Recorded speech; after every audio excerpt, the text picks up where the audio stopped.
Is Alexa Bliss frustrated with WWE? Welcome to the WrestleTalk Podcast SmackDown Review Edition. I am Chopper P. Quinnell. I'm joined by Andy Datson. And yes, today we're going to be talking about last night's episode of SmackDown. But in particular, we're going to be talking about Alexa Bliss to start off with, because she had a segment on this week's show, which was hyped on social media. It was a moment of bliss with a special mystery guest that was supposedly going to set SmackDown abuzz with the reveal of who the mystery person was. So people started speculating about, who could this mystery person possibly be? Some people were expecting, there's been rumors of an Evolution 2 coming soon. Some people were saying it could be Stephanie McMahon to come out and announce Evolution 2 and all that stuff. Or it could be, a big return of, Ronda Rousey. Or it could be, maybe Becky Lynch comes back to offer an update on her pregnancy or whatever it may be. And it was Asuka. Which was fine. Yeah. It was fine. I like Asuka. She's good, but it was just a bit anticlimactic after the hype. I think. Well, I'm glad it wasn't Becky Lynch because she shouldn't be going outside during pandemic. That is correct. And obviously, Stephanie McMahon's far too important to go to the performance center during a pandemic. I don't know what everyone was expecting really. I can't see them just throwing this together on a random Friday night SmackDown, but yeah, no, it was a perfectly acceptable surprise to see Asuka, I think, and it kind of it builds Sunday, so yeah, can't complain. Sure. I mean, generally, like what it led into. I mean, I personally was normally I try not to get my expectations up when it says, "Oh, it's a special mystery person." But I think on this occasion, because it's just been there's been a lot of stuff. It was 5-year anniversary of the women's Evolution, and there was talks of Evolution 2 coming soon and all that stuff. For once, I was like, maybe it's something this time. 5-year anniversary would suggest that it's still happening. Yeah, and but it's a lot. I saw a lot of people tweeting last week saying, "Yeah, it kind of ended last week though when you made them all do a karaoke segment." Yeah.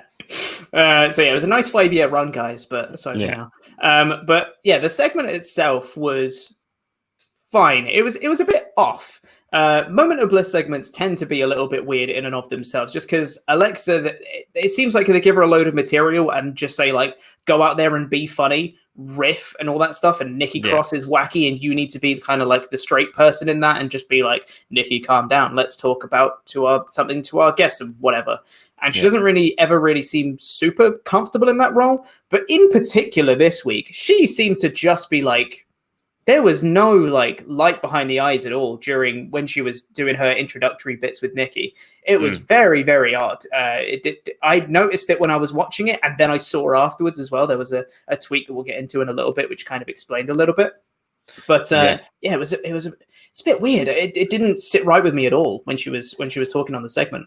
No, she when I was watching it, I just thought, God, Alexa, you look dead behind the eyes. It looked like she was just sick of doing this every week. Where she comes out and goes, "Oh, well, we're gonna have another guest on." The guest comes out and everyone's a fight.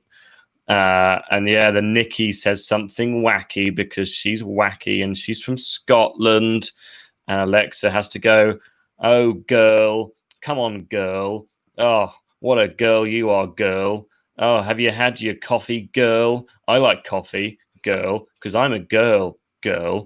That's basically currently Alexa's gimmick. And even in the beatdown, even in the match that came from this segment, she was like on the sideline, and during the kind of beatdown just beforehand, she was sort of whatever.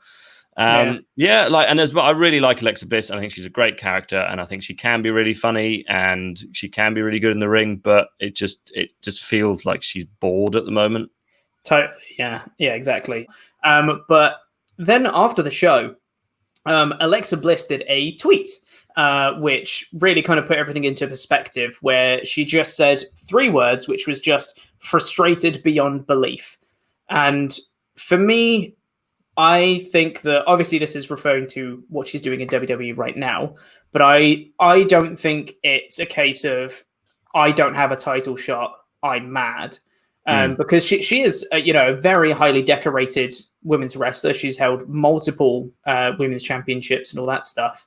I think she might just be frustrated with the same stuff all the time because it is just a moment of bliss.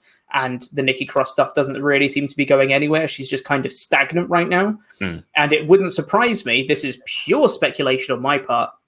But it wouldn't surprise me if she's actively kind of pitching stuff to do. And the suggestions getting shut down because we need you out there for a moment of bliss. No, you're the talk show host. That's your job now. You're the pretty one who sits with the crazy one and who interviews people. Yeah, it's a shame because obviously she was out for so long with that, like the triple concussion or whatever she had. So to bring her back and then not use her properly is sort of extra frustrating, like she pointed out. I mean, I'm sure she was looking forward to kind of getting back in the ring, getting in some proper storylines, and that just sort of it hasn't happened. I mean, she has helped elevate Nikki Cross because I don't think Nikki Cross would have had the same sort of success without Alexa Bliss, because people really like Alexa. So in that sense, she's helped, but sort of, I think personally, she must be just getting a bit tired of just doing the same thing every week, like turning up and going, "Oh, so what am I doing this week?" And it's like, well, obviously a moment of bliss. What do you think you were doing this week? Yeah, it seems like a touch of the Dean Ambroses where, you know, when he was there and he'd turn up and he'd be like, "What am I doing this week?" He'd be like, "Oh, another wacky segment. Great." Yeah. It feels like that kind of a similar thing for Alexa, just turning up and being like, "Oh, I'm doing a moment of bliss." And occasionally I might get to wrestle. And when I do, I'm probably going to be putting over Nikki and her thing and just being Nikki's best friend. And that's it. Yeah.